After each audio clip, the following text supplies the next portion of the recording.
In the case of nuclear or radiological fallout, people living around potential targets such as military bases and chemical plants may be advised to evacuate.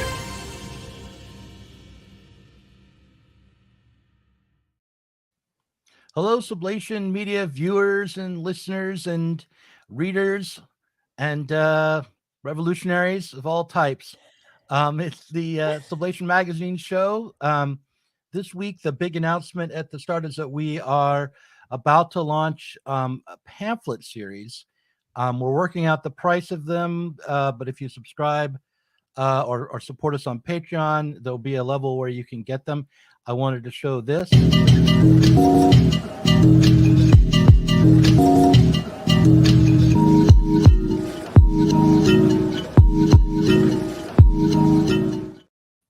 So that is a GIF made by Gilbert May in New Zealand to announce the first pamphlet, which is by our own Alfie Bound, called Left Adjacent. It has been printed. It is in the mail, coming my way. I'll be mailing it out to people who sign up through Patreon. I may be making it available through our website as well, just individually, if you'd like to purchase copies of the pamphlets. We're going to have those come out every month. That's the plan. And there'll be kind of highlighted essays or essays that would have been in the magazine but were long or too important to be there. And yeah, we're hoping that we can make this into a research project so all the pamphlets in some way or another tie together, and we develop our thinking through publication. So, but Ashley, what are we going to be talking about this week? I mean, we're talking about Kanye, the Elvis movie, and then revolutionary strategy. So we're going to try to tie this all together. Chris Cutrone is our guest. He's waiting in the wings. Go ahead, Ashley. I'll let you talk. Right. So I'm like very unfashionably late on the Elvis movie, which I just saw. So we had Kanye was in the news last week, and then the Elvis movie was in the news because it won a bunch of awards. And so I was like, what is this film? Because when I first saw it, I was like, who plays Elvis? Who's this guy? Austin Butler. I Googled him and I was like, he doesn't look anything like Elvis. Probably not going to watch that movie. So it wins a bunch of awards. And I was like, okay, I'll watch it. And I'm obsessed. Are you obsessed with Elvis, or just with this movie, or with Austin Butler, or what are you obsessed with? I have a semi-adulterous crush on Austin Butler as Elvis, I have to admit. I've been nursing it for a couple of days now. But I swear I have very serious sociological insights on this. It just got me thinking about the sociology of fame. I'm not sure if you are, familiar with, there's a whole sociology of fame, and obviously charisma is an important sociological concept going back to Max Weber. And I just found this so interesting because we love to kind of destroy our idols. We love to kind of kill our prophets. And you can see this sort of like cultural tendency in how much we love to see stars crash and burn in a way. So Kanye's sort of humongous crashing and burning was both sad, and also I felt like there was a tinge of glee at this. It was bound to happen, and people kind of joking like, oh, anybody who slept with Kim Kardashian is definitely gonna like go mad, and all these this sort of joking. And Elvis kind of became a bit of a joke at the end of his life, and it got me thinking about Britney Spears.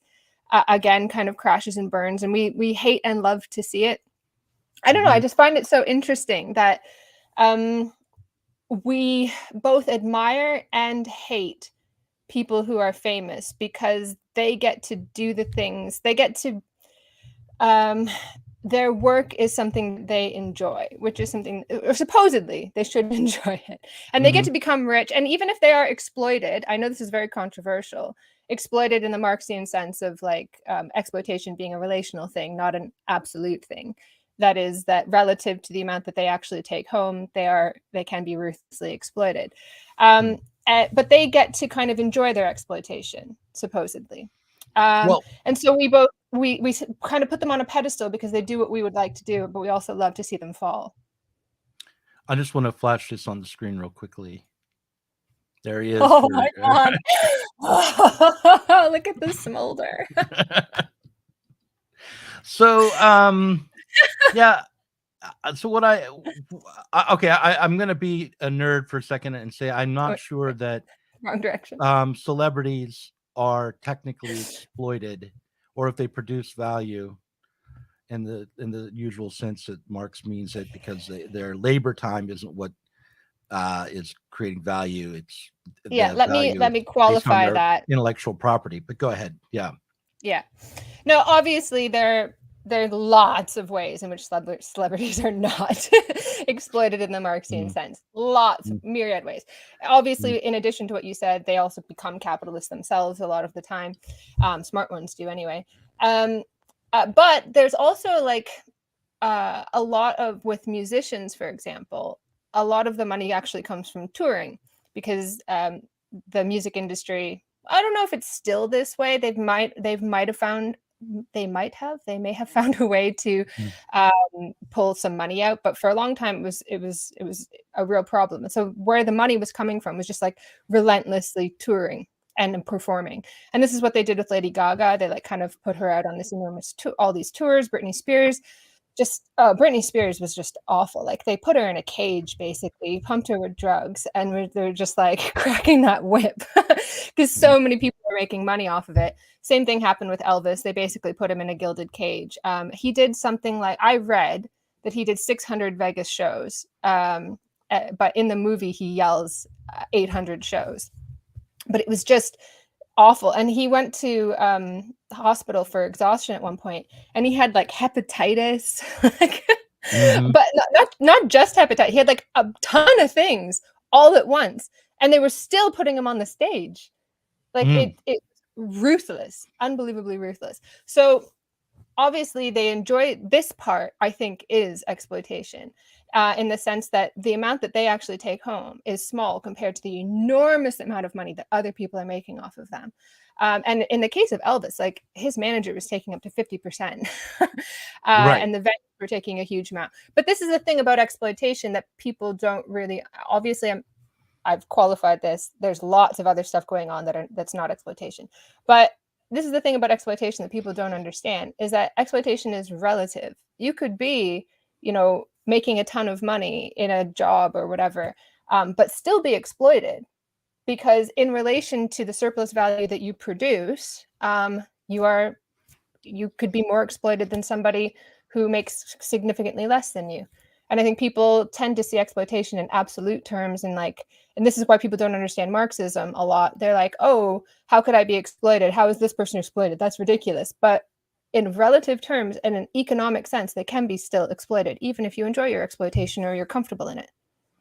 Would you tell me a little bit about the sociology of celebrity as Weber thought of it, or do you know how's that informing your? It's not sociology of celebrity as Austin Butler. Well, it's not sociology of celebrity in Weber. It's charisma, obviously, in Weber. But the sociology of celebrity looks at, they're famously, I don't know how long ago this was now, 7-8 years ago, maybe more, maybe over a decade ago. It's all yesterday to me. There was a sociologist who did a class on Lady Gaga and the sociology of fame. And so you can study kind of the process through which celebrity is kind of developed and reflected on in society. But also I find charisma to be just interesting, maybe in like a social psychological sense, because if you think about somebody like Elvis, for instance, he wasn't the best singer in the world, right? He wasn't the best guitar player. He wasn't the best dancer. But he had something. Same with Marilyn Monroe. There's like there's stories about her like with no makeup on, with like a kind of like a thing on her head. What do you call it? A handkerchief. Handkerchief on her, scarf, no makeup, whatever. They were just going out to a car wash or something, and people didn't even know who she was, and the men couldn't control themselves around her. There was like, and I have a friend like this as well. She's beautiful, but she's not perfect. She has like an overbite a little bit and a receding chin. But when you look at her, she has something. And men cannot control themselves around her. I've never seen anything like it. We'd be walking around. And like, okay, me, I walk around when I was younger and people would whistle, whatever, say things to me. Not like this. Not like this. It was insane. People could not control themselves. Like, we went out to a bar and we had our guy friends all with us. And this guy came up. This is just one story of many. This guy came up to her, put his arm across our male friends and leaned right into her face and started hitting on her. And she was like, leave me alone. I'm not interested. And he would not stop. It's like something, there was just something about her that people couldn't quite control themselves. And I felt like with Elvis, that was the thing. Like in the 1950s, you know, it's supposed to be repressed and all this. And this was the first time that young girls were screaming. Like even for Frank Sinatra, people would just kind of sit around and they would be quite polite. They would really enjoy it, but they wouldn't scream. They wouldn't lose control of themselves. It was the first time that women were actually losing control of themselves. And the question is, what is that? What is that like je ne sais quoi that they have? And I was talking to my friend about this, and he was like, well, it's confidence. And I don't think it's confidence exactly, because what is it? So I was like, Marilyn Monroe was not a confident woman, right? Marilyn Monroe was plagued by demons. She committed suicide. She was in and out of analysis and therapy. And she had a lot of, I think she suffered from depression. So someone says you have to have some flaws to have the it factor. I think that's what it is. Do you think that the charisma changes, like that? What is compelling is historically developed and changes over time, or do you think there's some sort of So, what is it that your friend communicates to men, particularly that drives them wild? What do you think that what fantasy do they see in her, or what do they get from how she carries herself? I'm not entirely sure about my friend, but maybe thinking about Elvis, because I'm not a man, right? I can control myself around her. Like, notice I'm honing right in on your friend here. Like, no, tell me about what you think about Elvis. Fine. Or like, you don't have to be a man, but you know, like I'm heterosexual, so I'm not sure. Like, but for Elvis, I think, and I was kind of watching Austin Butler, and apparently, during the taping of the filming of that movie, women were getting kicked out because they weren't just acting. Like they weren't acting the screaming. They were trying to touch him and stuff. And someone tried to sleep with him and she got kicked out. They couldn't control themselves. And I was thinking, I was watching and I was like, well, what is it? It's as someone just said, it's you have to have flaws. Like Elvis was he was very attractive, but a little bit wonky looking. You know, he's got kind of a big chin, cheekbones that are maybe a bit too high for a man. So there's some flaws there. He's not like chiseled like you'd see walking down a runway or something. And combined with some skill, but an aw shucks, you know, he would be like, oh, you know, he'd like look down and he would be a little bit shy. Same thing with Princess Diana. She had that kind of aw shucks. I'm sure the sociology of fame has a better word for it, but it's that you have to have some vulnerability. And then someone's just said that, yeah. So there's like this vulnerability to them, this sense of like, see, like he's not perfect looking. Fun fact that he looks like a lot of people in my family, I've noticed, like high cheekbones and like kind of a longer face. He looks a lot like my dad, which is why I don't find the real Elvis attractive, but I found Austin Butler very attractive as Elvis. Okay, well, let's see. Okay, so I'm not clear on what makes someone charismatic. I think vulnerability, some sort of flaws. Okay, I can agree to all that, but Kanye is also very compelling was very compelling for people. I'm going to try to shift over into talking about Kanye because we put that in the description. Yeah.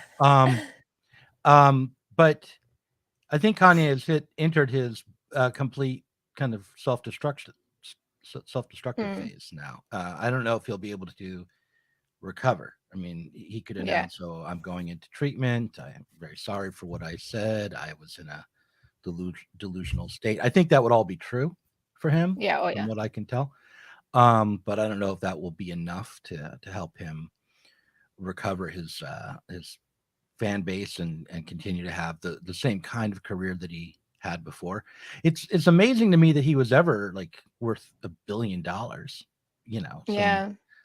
He's not Elvis the kind certainly of was never worth that kind of money. So how was Yeah, Kanye well, managed to do that? I guess the Kardashians helped him with that, or I think he like franchising. Well, of course, like Elvis was one of the pioneers of franchising as well.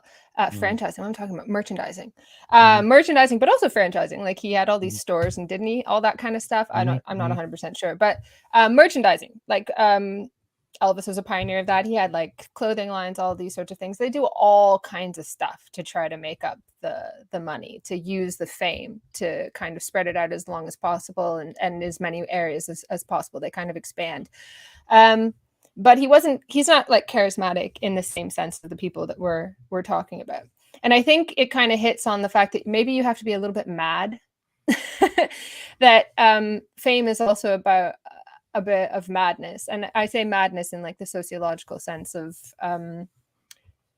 not like medicalized sense of something wrong in your brain. It's like you are just outside the social norms of society. You exist in that liminal space where of like between accepted mores and that air and illness and that sort of thing.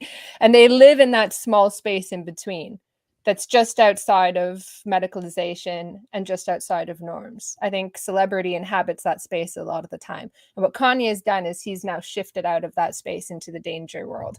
Because liminality, like I always talk about liminality, it's one of my favorite concepts in anthropology and sociology. But liminality is the betwixt and between, and it is ludic, it's fun, but it's also dangerous because it's not subject to the same rules. So inhabiting that kind of in-between space always has this danger to it, that you could step outside. And this is what's happened now. I'm gonna Go too mention far, not step outside. Yeah. I'm gonna mention a short story that I wrote many years ago now called "The Dead Celebrity," and just tell you what I thought the moral of the story was, which was that as you reach after fame and success on that level as an artist and as a celebrity, that you become the property of the public, and you lose whatever impulse was motivated you to become a celebrity or aim for fame and through the arts generally gets distorted, at least through the process of achievement. And in this story, The Dead Celebrity, the character who is a comic strip artist actually finds that after he enters the mall, he can't leave. He's stuck in the mall. He's only can exist in the mall. But I do think that fame is some sort of distortion. Like, to become famous, the reason people want to become famous is because they want to be authentically themselves. They want to have reach the top of the pyramid of Maslow's hierarchy of needs and have self-actualization and full self-expression. And there's something about that aim which gets turned around into its opposite, I think, when you so like yeah, and you can the fact that what becomes super successful generally isn't what's considered to be the most aesthetically or philosophically or artistically successful. Mm-hmm. I think it has it relates to that. There's this culture industry which produces Yeah. fame. So what do you think about that aspect of fame?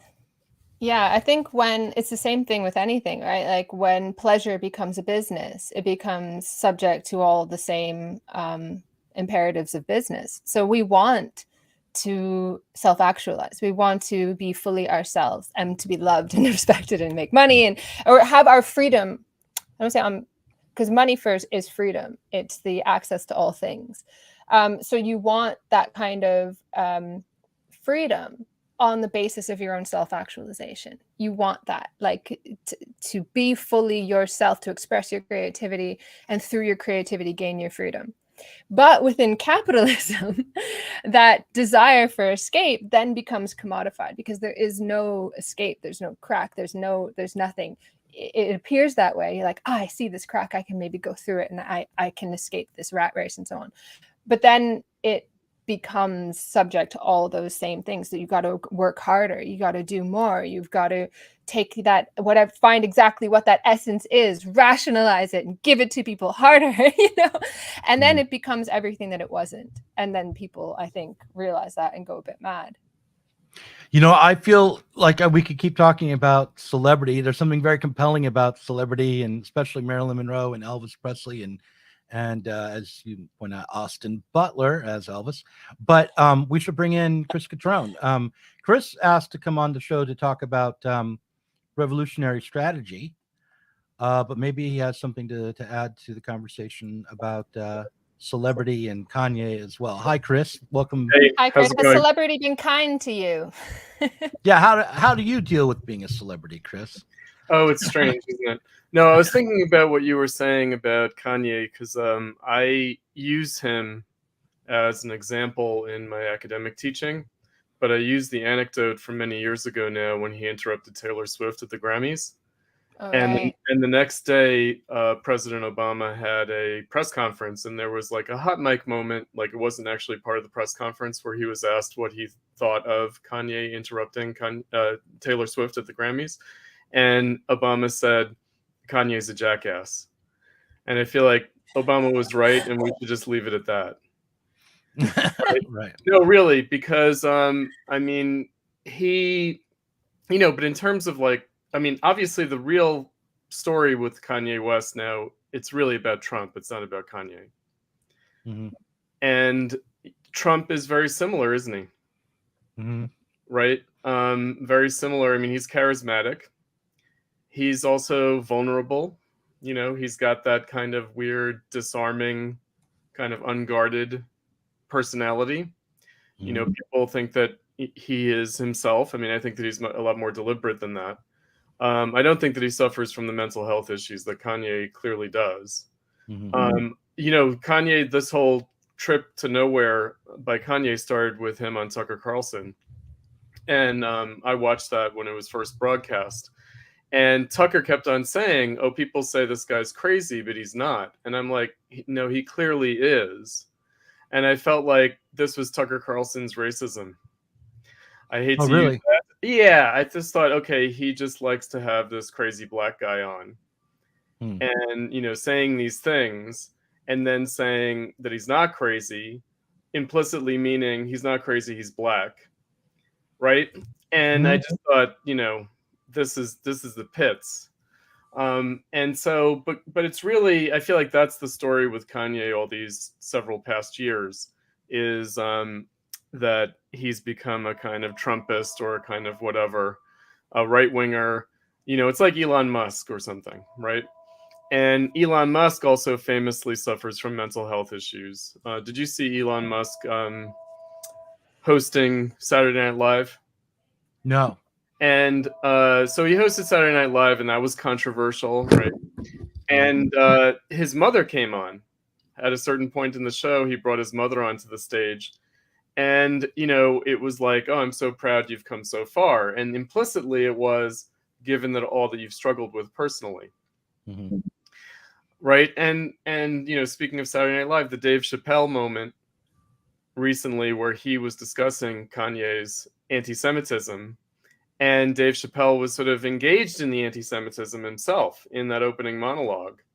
And it was like, it was a very creepy, bizarre moment where, Lorne Michaels, you feel like, is in the background, and it's like, okay, we're gonna have a Jewish person put a black person on stage to talk about the anti-Semitism of another black person, but themselves, Dave Chappelle, engaging in anti-Semitism.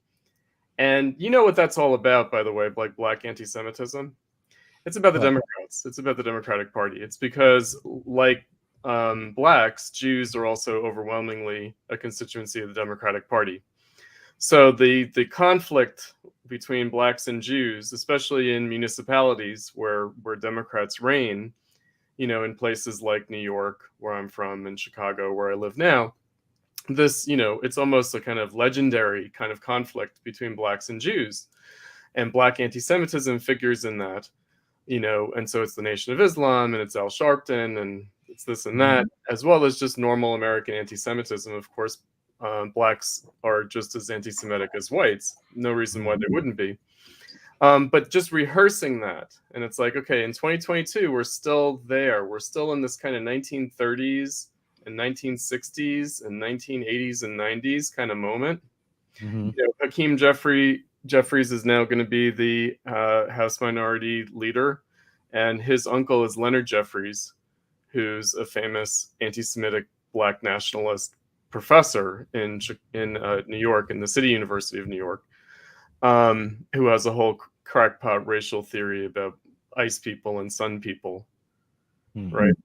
And it is this thing, right? And it's like, and then this turned into like Nazism and Hitler and this and that. And I think I tweeted in response to you, Ashley, about Kanye's Nazi admiration or Hitler admiration or whatever. I guess there's a difference between admiring Hitler and admiring the Nazis, right? And I just thought, okay, this is just a minstrel show. This is just a crazy exploitation of this guy, Kanye. The media is just going to milk it for everything it's worth in terms of clickbait, right? Chris, I feel like you didn't complete a thought. You started down the road of saying that the anti-Semitism, about the Democrats. You said it was the competition, maybe, or the right, okay, between blacks and Jews was because the of the Democrats. That's right. The Democrats have to manage these different constituencies that have a great deal of animus for each other. Right. So it's like Irish, Jews, blacks, right? Like all. So it's not that the Democrats are causing the animus, but no, they use it too, and they also cause it because they exploit it. Absolutely, because then you have to broker. Adolf Reed calls this racial brokerage. Right? So you stir up this kind of communitarian identity stuff in order to then offer yourself as the arbiter, right? As the broker, right? And then you elevate certain black people to be black spokespeople, elevate Jews to be Jewish spokespeople, etc. And then the Democratic Party, and that politics becomes about managing these constituencies and setting the terms on which these different communities relate to each other. They relate to each other through the Democratic Party. It's a political thing, very much so. Right. And in the 60s, right, like the Black Power turn was in part also a kind of fracture point between blacks and Jews. And that led, a certain number of Jewish intellectuals and to become like neoconservatives, right? There are these things. And, the infamous Moynihan report, Daniel Patrick Moynihan, like who is Moynihan? Who's Daniel Patrick Moynihan? I mean, for that matter, who's Joseph Biden? These are Irish American Democrats, right? They're Democrats because they're Irish American. Right? It's like Daley here in Chicago. And so this all seems like ancient history, but it's a pattern, and the Democrats keep it going. And they've actually been doing it since the 1800s, right? They manage ethnic constituency politics. And so, of course, they fan the flames of conflict between their own constituencies in order then to say that this is how we'll settle the dispute is in the Democratic Party. Right. Can you give me an example of a policy that is put forward to settle the dispute between Irish Americans and Jews, or Irish Americans and black people? Well, it's just the terms of like running a municipality, like city government, like it's like, ward politics, alderman, it's basically like, who's going to represent whom. And so the gerrymandering that goes on. I remember Jesse Jackson Jr. was a congressional representative for a while, and his district was gerrymandered in this way that included black middle class and white working class on the south side and in the suburbs of Chicago. But in terms of policies, I mean, it's really fascinating. because, for a long time, like growing up in New York and then being, in that orbit in early adulthood and then being in Chicago, why the Democrats couldn't come out in favor of gay rights earlier than they did is because they were afraid of alienating the black vote. Because it was the black aldermen or the black city council people who always voted against at the municipal city level recognizing domestic partnerships with gay people. Right, so they had to play it very carefully, and because otherwise, they might alienate and they might, depress the vote of one constituency or another. And so, but they pretend like everybody's on the same page. They're not, right? And also, they're sort of kind of famously not, because then there wouldn't be these differences that have to be articulated through the Democratic Party. So would you say that the Republican Party, in contrast, is just a white party, a party for whites? Or is it now multi-ethnic thing, right? Or it's a party for people who don't identify racially strongly, like who don't vote on the basis of race, or women who don't vote on the basis of gender, or gays who don't vote on the basis of sexuality. I mean, there was kind of infamously, controversially, the Lily White Republican Party move of the early 20th century. And that's because at that time, the Republicans were the black party. See, the people forget this. It's only starting in the 30s to a certain extent, and with World War II and in the immediate aftermath of World War II, but it's only really cemented in the 60s that the Democrats become the black party. Up to that point, the Republicans were the black party. And the Republicans were constantly putting up anti-lynching laws and civil rights laws in the post-1932 era of Democrat supremacy.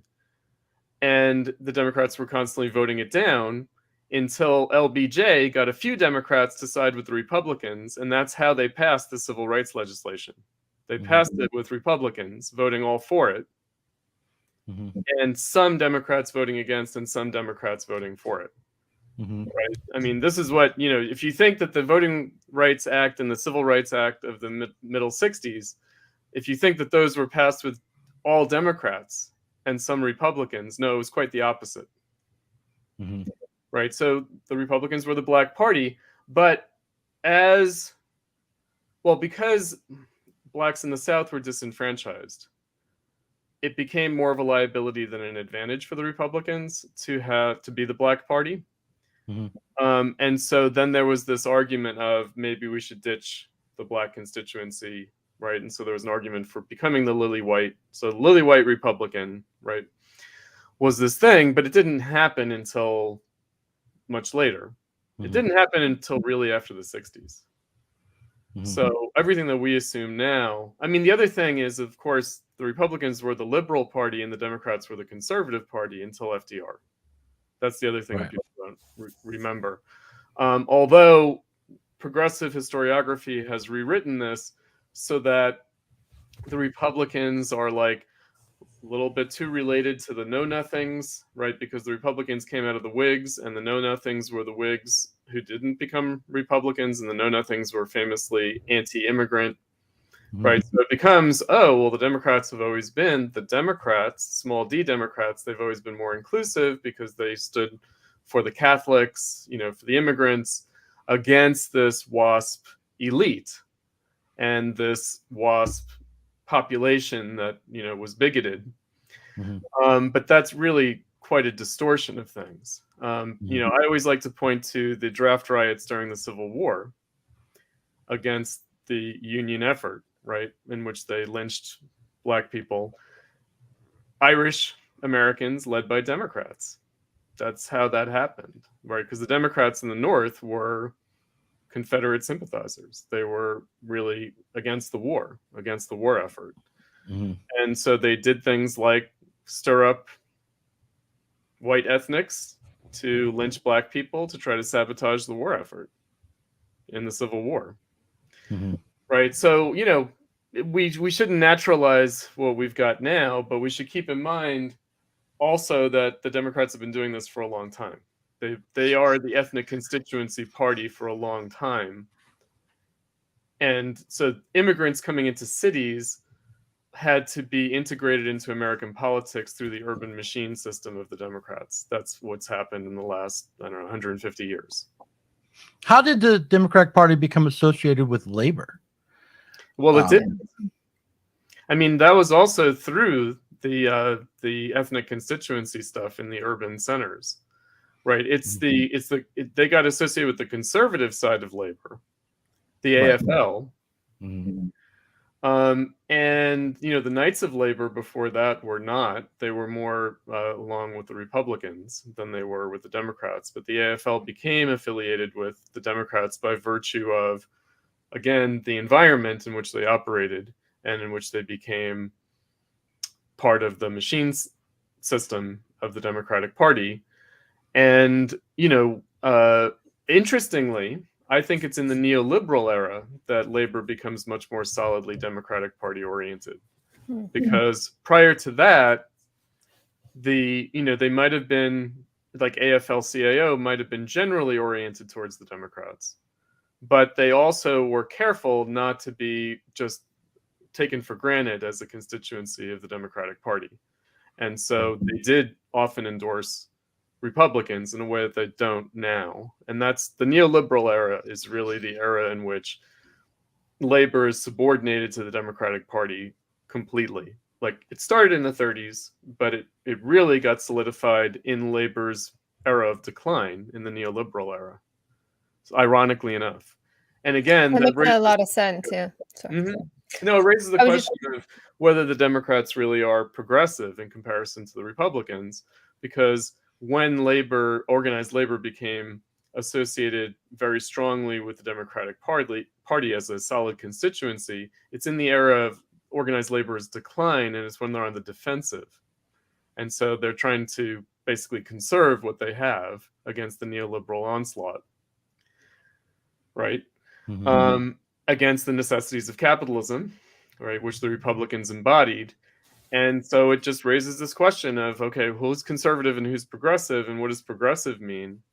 And if progressive just means keeping up with the latest changes of capitalism, then the Republicans made a turn with the Reagan Revolution, and they could claim rightly, as Newt Gingrich did, we're the real revolutionaries in '94, right? Mm-hmm. Because the Democrats are hanging on to something that's disappearing, and they're the enemies of progress. Right? The only way America will succeed, the only way it will progress, is against this inertia of the Democratic Party and organized labor, and et cetera, et cetera. And there's no reason why socialists should take organized labor as it exists now as some kind of class struggle constituency. No way. The stuff that just went down, and I guess is reverberating the vote on the rail strike. Socialists, I think, ought to look at this very coldly and soberly and think about what's going on there, because I think that the threat of the strike, I don't think they were ever going to do the strike. I think the threat of the strike was about the congressional majority, the Democrat congressional majority, Biden being in the White House, and the sense that they were going to lose the majority with this election, and that this would be a kind of a who's going to lose the majority? The Democrats are going to lose the majority in the midterms, and it's all very tactical, right? I mean, they lost the majority in the House, but just barely. Lost in the House. The House is more important on this kind of matter because the House controls economic policy, and so this and this is where the squad is, right? Mm-hmm. And so the DSA controversy now is that the squad went along with the no strike pledge and the enforcement of bad terms on the railway workers. But, I don't think that socialists should be uncritical of the unions, right? And should think about the union's strategy, the union's tactics, and the unions as, because I'm reading about this, like a class struggle within the Democratic Party. There's no class struggle within the Democratic Party. Let's get real. And there's no reason to consider organized labor to be to the left of the identity politics wing of the Democratic Party. But that's the DSA's assumption. The DSA's assumption is that the organized labor wing is to the left of the identity politics wing, which I get that. And the identity politics wing are the right wing of the Democratic Party in many ways. But so is organized labor in its own way, from a socialist perspective. Well, let me ask you. So, are you suggesting that organized labor, the unions, purposely Deliberately, yes. Hold on. Let me ask you a question. Purposely pushed for a strike at a time when they knew that the Congress would intervene in order to get the Democrats the opportunity to vote on what they thought would be a better contract than the Republicans would give them later. And that, okay, that just to be clear about that. Yes, absolutely. And that's actually, they say it. They absolutely. I've heard labor representatives kind of say this that. This is not some kind of great insight that I have. This is just plain fact. But I feel like people lose sight of that. Do you know? Right. And I feel like when you lose sight of that, then you get turned around. They say the second half. They don't say the first. They don't say we made a push for a strike now so that the Congress would intervene while it was still controlled by the Democrats. They don't say that part, but they do say we are glad that the Democrats are still in control because we'll get a better outcome. Oh, of course. Yeah. Right. Yeah. But the thing is, why did they wait until now? I mean, I guess maybe we had to be past the COVID emergency or something, or I don't know. I mean, there are probably several different factors, but I feel like in the first 2 years of the Biden administration with a Democrat majority in Congress, it's very, very much a calculated move and a cynical move. I would put it that way as well. And, organized labor is this tricky thing because the unions endorse the Democrats, but often the rank and file don't vote for the Democrats. Often they do, but often they don't. And again, to bring it back around to, what's hanging in the background of all of this is Trump. And maybe if Trump were still in office, the railway workers would have gotten a better deal. Why do you say that? What evidence is there that Trump would have been able to get evidence? There's no positive evidence. There's negative evidence, which is they don't get a good deal from the Democrats. And so there's no reason to assume that they're going to get a better deal from the Democrats. There's a lot of negative evidence, decades, generations, right? They're beholden to the Democrats, and they might have more room for maneuver and be in a better negotiating posture with the Republicans than they are with the Democrats. Because with the Democrats, it's like, oh, well, you don't want to screw us up. You don't want to undermine Biden, do you? You don't want to do this. You don't want to do that. What if they were free and clear of all those considerations? Couldn't they do things more freely? Oh, yeah, they could do. Yeah, they could do. Right. They might even go ahead against the Congress with an illegal strike. For example, they might feel less constrained by the Congress. Absolutely. Yeah. Right. So, I mean, the fact that the left thinks that things are better under the Democrats, well, of course, because the left are Democrats, nothing but Democrats. That's all they are. Right. There's not the all pretenses to the contrary. Give me a break. You mean the American left? The American left, or is it the international left too, Ashley, because the Democrats are the ruling party, not only of the United States, and not only for the last 2 years, but for the last 80 years since 1932. They remade the world in their image through World War II. They enforced it through the Cold War. And they remade the social democracies of Western Europe and elsewhere into emulations of New Deal Democratic Party politics. Right? So they are, right? The world left hangs on the Democrats in the United States because the world left still depends on the United States, including, I would say, by the way, look at, because the Republicans are running around like chickens with their heads cut off about Biden being beholden to China, right? Because he's on the take or something. It's like, no, right? The Democrats might collude more with China because they're a kind of governing party of world capitalism that have been dealing with China since the Clinton era, since the WTO admittance. And, so even the Chinese Communist Party, if you include them in the left, which I would not, but maybe you should, even they, are now going to try to get something out of this situation in a way that they would have been more careful under a Republican. So you want to address this comment here? No way rail workers get better deal under Trump. if air traffic controllers were screwed, whether it was Well, we part of should the not radio. we should not believe any of this mythology of the left. The Patco strike was the turning point. No, the turning point was the 70s downturn that undermined organized labor. Give me a break. Reagan firing the air traffic controllers is not what undermined organized labor in the United States. What undermined organized labor in the United States was changes in capitalism that the unions were not able to deal with. Good. Right. For they're conservative. The unions are conservative. They're anti-socialist. They're never going to be a constituency for socialism ever. And so, fine. Now we need to begin again.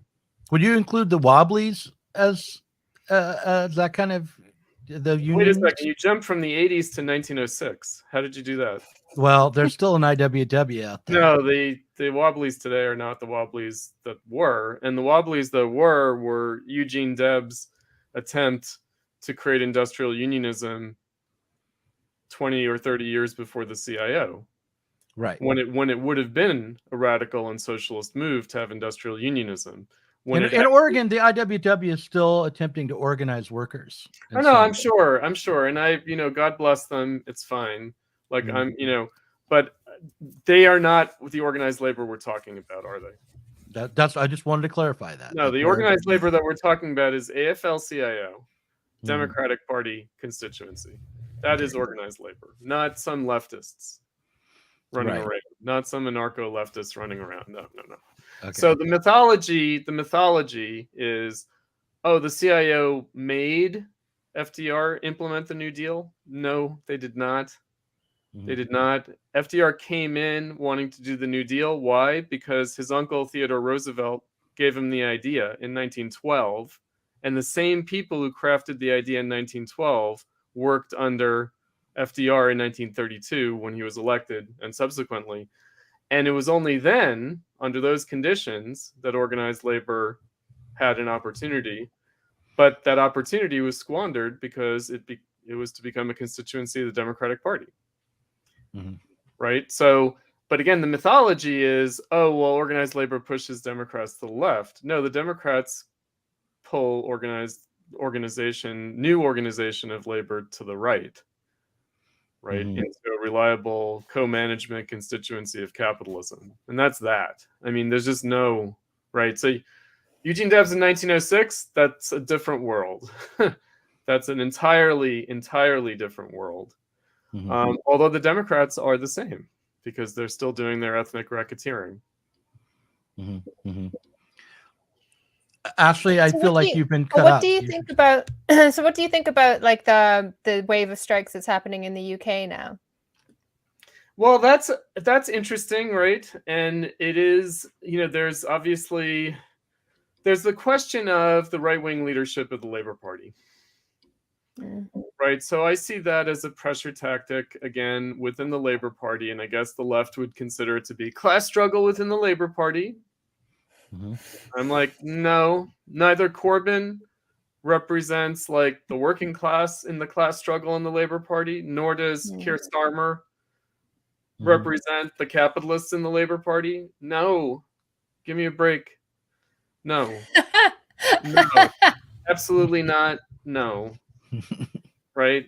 Maybe yes if you hang out on like Labor left internet, but anyway, sorry. No, I know, but this is the dead left. I'm here for a reason. You talked about my celebrity status. What's my celebrity status based on? The left is dead. It's dead.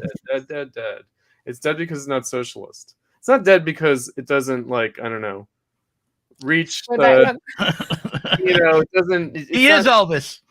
Cutrone. It's not like I think people might think that I have some theoretical criteria for whether or not the left is alive or dead. No, I have political criteria, and the political criteria are not like theoretically Marxist, socialist, just period.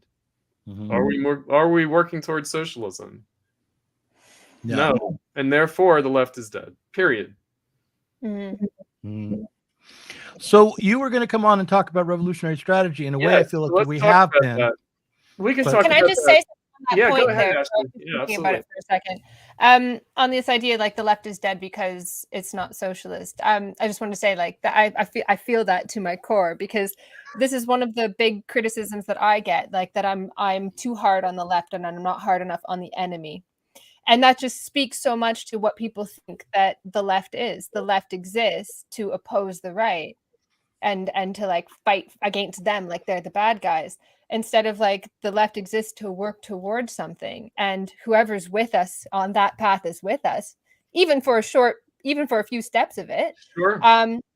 And whoever's in our way in that moment is in our way, you know. Yes. So then you get this like tribalism where it's like, no, you're on my team, so it's fine. No, if you're against me on this issue, we could be together on something else. But What on was the this term? is the way. What was the phrase that was on Twitter for half a second? Bhaskar Sankara is an enemy of socialism, an obstacle to socialism. An enemy of socialism would be more political. What was the point of that? Because it's simply true. The DSA is an obstacle to socialism in the United States and in the world. And it's a real shame that things have gone down this highway. But, you know, because I was thinking about this, I was watching you guys a week or so ago, it must have been a couple of weeks ago now, and you were talking about the dictatorship of the proletariat, or at least you claimed you were going to talk about that, and the articles in Sublation that were addressing that, which I was not happy with those articles, Doug. I was not happy with those articles because I don't think it's about like tribal psychosis and communist, what was it, like fetishism, or what is the categories, the different charts in that article? Yeah, all the anthropological categories. I was like, oh no, this is exactly in their defense, you know, it's not an organ for what I believe. The magazine will get a lot different. I know, but I'm like, okay, is this the way we're going to talk about the dictatorship of the proletariat? That the dictatorship of the proletariat is some kind of like psychological state in comparison to those of hunter-gatherers, Asiatic despotism, classical antiquity, medieval Europe, bourgeois society, and capitalism, and then communism is going to be this other like psychology. No doubt that's true, but it's not going to have anything to do with what anthropologists think today. You know, or what psychologists think today. Like, no doubt it will be a different psychology, but the dictatorship of the proletariat has nothing to do with that. Certainly, it has nothing to do with how we're going to get there. We're going to get there. I hope we did. I hope it didn't sound like we were saying that. No, it's not talked like about you guys. Lessons of the Paris Commune and that. Right. It was the article that you were. The article. Right. You guys never kind of got around to addressing the article, but I had read the article and I was like, oh boy. And so for me, you know, again, like, revolutionary strategy, how are we going to achieve socialism? How are we going to achieve, as a step towards socialism, the dictatorship of the proletariat? Politically, how is that going to happen? It's not going to happen from chasing the Democrats, that's for sure. Nor is it going to happen by pressuring them or by threatening them like directly. It's just not going to be this dance with the Democrats that the DSA is all about. And which is actually quite different today than when Michael Harrington formulated it, by the way. Mm-hmm. So when he formulated it as like, okay, we've been defeated. So what's the best place for us to be on the fringes of the Democratic Party? Right? In order to not devolve totally into sectarian. Nope, we lost her. Keep going. But you know, to have some like connection to what's going on in the world politically. I mean, he was a social democrat, Michael Harrington, but I feel like still his orientation was actually significantly different than what's going on right now, because now it's, you know, it's splitting the Democrats or something. This was 1980 when DSA was formed. 82. Yeah. Mm-hmm. And of course, you know, came out of the long history of the Socialist Party of America, and came out of Shachtmanism, and came out of, you know, the experience of the breakup of the Socialist Party in the 1970s, but came out of the 60s experience, came out of the SDS experience, Students for a Democratic Society. And I just feel like now it's just about being on the left wing of the Democratic Party, or about, you know, like, I don't know, ballot lines and this kind of thing. And, oh, we just use the Democratic Party as a ballot line. and that kind of thing. And I'm like, okay, what are we talking about here? You know, the millennial left, I mean, you know, which I declared dead 5 years ago, Yeah. right? Because I gave it a good 10 years. I gave it 2007 to 2017.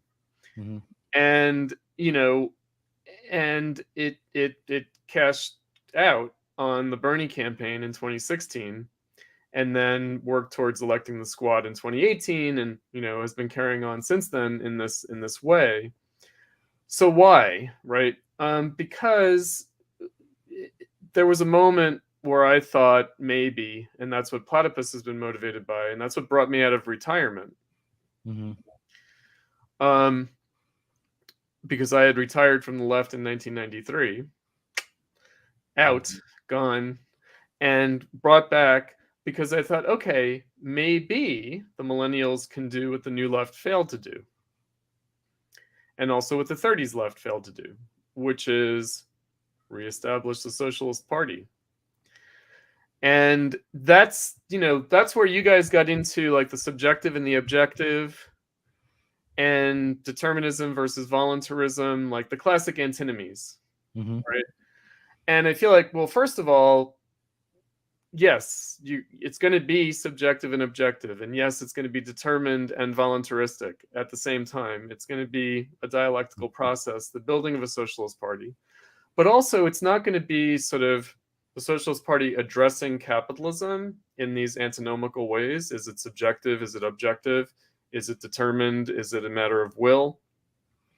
It's going to actually affect, right? The growth of a socialist party will itself affect capitalism, and will itself produce a crisis within capitalist politics, which it did in Germany in the late 19th and early 20th century, and did in the United States as well. Lenin wrote on the 1912 American election, the presidential election of 1912, in which Theodore Roosevelt ran as a progressive against the incumbent Republican, and Woodrow Wilson took advantage of that split among the Republicans to become elected, because the Democrats were the minority party at that time.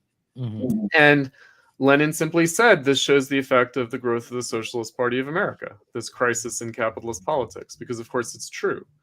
Like, even though Eugene Debs was only getting like 10% of the vote, that was enough to completely throw the American political system into chaos, because Theodore Roosevelt was looking at Germany and also developments in France and England, and looking at the United States, looking at the growth of the Socialist Party, looking at, you know, second industrial revolution capitalism.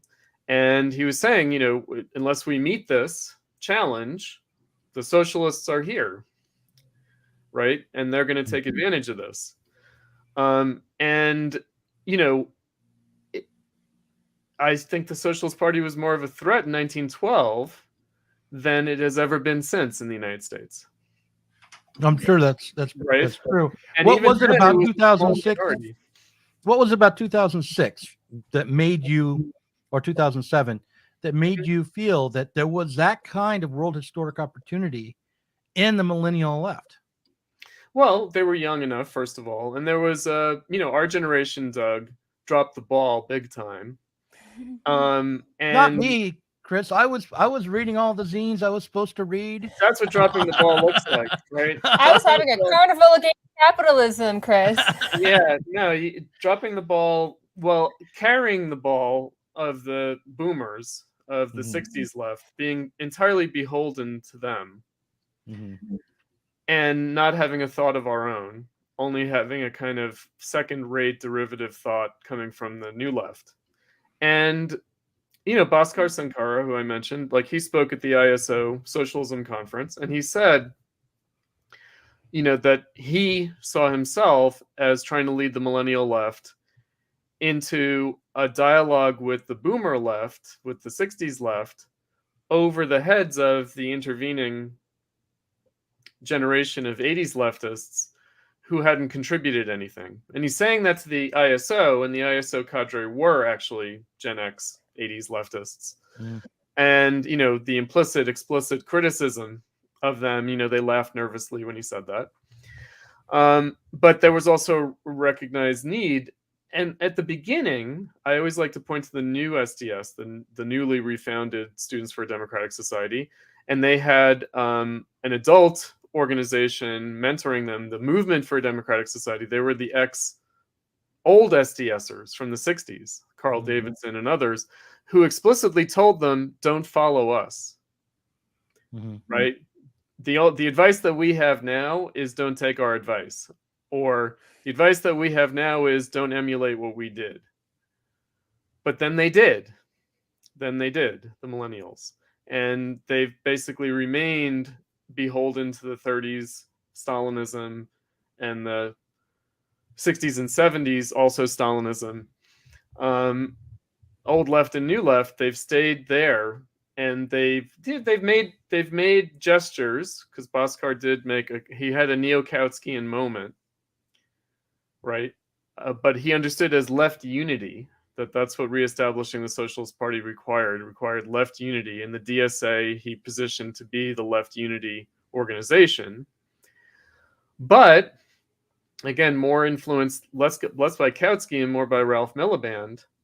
The idea that you have to work within the capitalist state because it's too important, it's too powerful, and therefore you have to deal with it. You can't imagine that you're going to smash it. You can't imagine that the working class's own organizations can replace the capitalist state, which is what the old socialist vision was with Kautsky and Lenin and Debs and others. That things had changed. Although Miliband also said, actually, even if we try to work within the capitalist state, it might still produce a revolution. And Miliband was a severe critic of the Labour Party. That was really the context for his formulation, was the Labour Party in the UK, much more so than the DSA now is of the Democrats, actually. Right? So I would just, again, say the millennials had their moment, and they even, I looked at the millennials and I said, they are reaching for this earlier history. They are reaching back to Marxism. And I have something to tell them about that. Given my experience with the boomers and my study of the deep history of the left and also the intervening history, and especially of the new left. And, and I thought there's, the beginnings of something were possible. It doesn't mean that by now there'd be a full-blown socialist party, but maybe there'd be something other than the DSA. Right? Well, what do you think it was that turned that moment against Bhaskar? Like, why was it a choice of Bhaskar's? Was it the economic crisis of 2008? Well, that was their moment. Even though he was a DSAer before that, that was the moment, right? And the moment, I mean, we've got a couple of different things going on. One is the millennial left was born out of anti-Bushism. And therefore was sidelined by Obama. But then came back because Occupy Wall Street was about disenchantment with Obama and protest against the prospect of the second term of Obama. And it's already in 2012. It never quite let itself think that thought. Occupy because of the anarchism, that's just the delusion that got in the way of the obvious. It was like the Foucault anarchoid prefigurative moment. We're gonna skip over electoral politics. The spokes model, Madagascar tribal democracy. But I'll just point out that Bernie and Trump, who have conditioned the more recent moment, both in 2012 started mulling primary runs. Right? So Bernie already mulled running in 2012 to challenge Obama for the renomination. And Trump thought about starting his attempt to take over the Republican Party in 2012, but then they both came out and did it in 2016 because Obama was simply too strong. Right? And so the opportunity for that was the end of the 2 terms of Obama. Right? And then, of course, Trump gave this artificial boost to the millennial left out of anti-fascism, or whatever they call it. Right. Right? And that brings us full circle to Kanye and fascism, because you have that in the title. The threat of fascism. There's no threat of fascism. There's no fascism. There's absolutely no fascism. No. Fascism has to be more than a meme frog. Right? And so it's not. There's no fascism here. There's no fascism anywhere. Right? Except that which already exists in the capitalist state. Right? Except for maybe the Chinese Communist Party might be the last fascist party. The thing with fascism is that everybody has reduced it to like strongman and racism, and so when they see strongman, they go ah. Bonapartism, because it's why we talk about Bonapartism in Platypus, because for good or for ill, but I think we have to sort of take seriously why in the early 20th century Marxists regarded fascism as Bonapartism. And I'll just point out that the Socialist Party of America and the Communist Party USA both opposed FDR in 1932 as a fascist. Well, I mean, the Nazis They were right. Admired FDR's New Deal, right? Oh, of course they did. Of course they did. Absolutely. And of course, the deep background for it all is that it comes out of Bismarck, right? So the Webbs, who helped establish the Labour Party in the UK, were admirers of Bismarck as an alternative to Marxism. Let's keep that in mind. And of course, Theodore Roosevelt was also an admirer of Germany, of Bismarckian Germany and the legacy in Wilhelmine Germany. Although he liked how they handled their socialists, but he also saw the threat. Right? And so, there's a deep history here, and Marxist, old style Marxism understood the capitalist state as what it is, deeply authoritarian, deeply undemocratic, but under the guise of democracy. So democratic, undemocratic dialectics, right?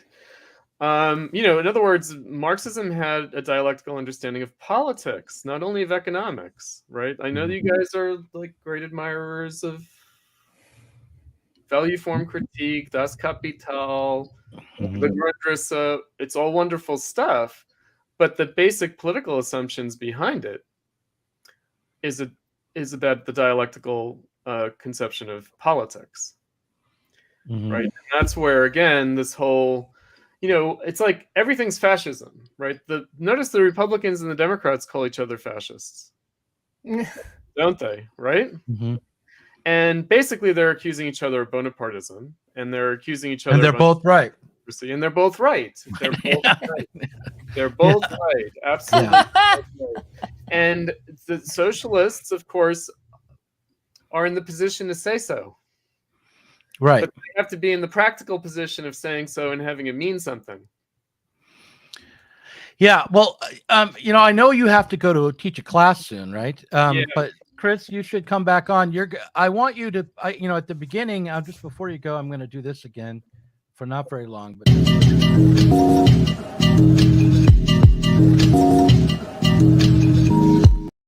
so I want you to write an unhappy face. Is that like a sad Mac face?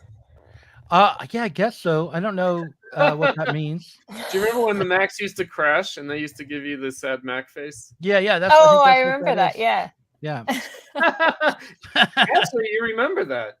Oh my god. Yeah, I was like a big like film editing nerd back in like 1999. So you're going to be when they first came out, those Macs. Anyway, you're going to be amongst our first line of our second year's authors for a book or maybe two, but before that, I want you to. If you can, help us with this pamphlets. These pamphlets, people, if they sign up to get the pamphlets, will get one from you, right, Chris? You say yes to this? I'm putting you on the spot. It depends on whether the Dictatorship of the Proletariat, book fully realizes itself as a book or has to be orphaned out as a pamphlet. So let's just see. Well, how about you do a portion of it as a pamphlet, then do the rest as that's possible too. Yeah, because it's halfway, right? Like it's only about half written, and so it's too long for a pamphlet, but too short for a book yet. Okay, well, let me look at it, and then I'll just put the fade out at the right spot, and then we can, at the end of it, just to be continued. And absolutely, yeah, okay. So my closing thought will be, though, that a lot of the discussion that people have on the left, which Platypus hosts, right? We host that conversation, and that conversation is interesting, but mostly in its negative character, meaning the impasse has to be kind of manifest. But a lot of the debates that people get stuck on are like inheritances from the past, and we're kind of spellbound by past history. We don't want to make the same mistakes or something. We do have to make the same mistakes. Like we do have to rerun, if you will, that problematic history with all the risks involved in it. I mean, the other thing is that the liberals are right. Marxism created fascism. They're also right about that too, by the way, that without the SPD, there wouldn't have been the Nazi Party. And without the Socialist Party of Italy, there would not have been Benito Mussolini either. Oh, yeah. Right? In the sense that every fascism is an index of a failed revolution. It is, but it's also positively produced by a socialist workers' movement. In other words, a workers' movement for socialism has inherently within it the threat of fascism, real fascism, not what people call fascism now. And so that's just a danger we're going to have to court. We are. And the thing is that, and again, that's just an abstract sort of determination now, but it would come out concretely and it would surprise us. It would not look like anything in the past, and yet it would still be the crisis of the capitalist state, Bonapartism, authoritarian democracy. It would be all these things. It would be in a new way, and it would surprise us, and it would split people. Some hardcore socialists would become the new fascists, absolutely. And that's just going to happen, and there's no avoiding it. Like what I have to say is the Marxist perspective is the dialectics of history is such that we have to work ourselves up to that point and not stop ourselves, because I feel like we're afraid to restart the Socialist Party. That's what it comes down to. We're afraid to restart the Socialist Party because we're afraid of repressive conservative social democracy. We're afraid of Stalinism. We're afraid of fascism. And it's like, yes, we're gonna create those dangers. We are. Absolutely. But all I would say to that is fine, but let us at least have some theory as to what went wrong the first time. It's not simply about what went wrong, because it also went right. In other words, those things came from the success. They didn't only come from the failure, they came from the success. Right? Right. Yeah, well, a certain kind of success. I need to invite you back on and we can talk about this history more. But yeah, I thought this was a lot of fun. Ashley, in about 15 minutes, could you have time we'll do a second round? Yeah, of course. Yep. We'll do a second round because I got so much to say about this. I'm like agreeing and disagreeing. I'll have to watch and see what you guys have to say. All right. I will talk to you guys. Yeah. Bye. Bye-bye. In the case of nuclear or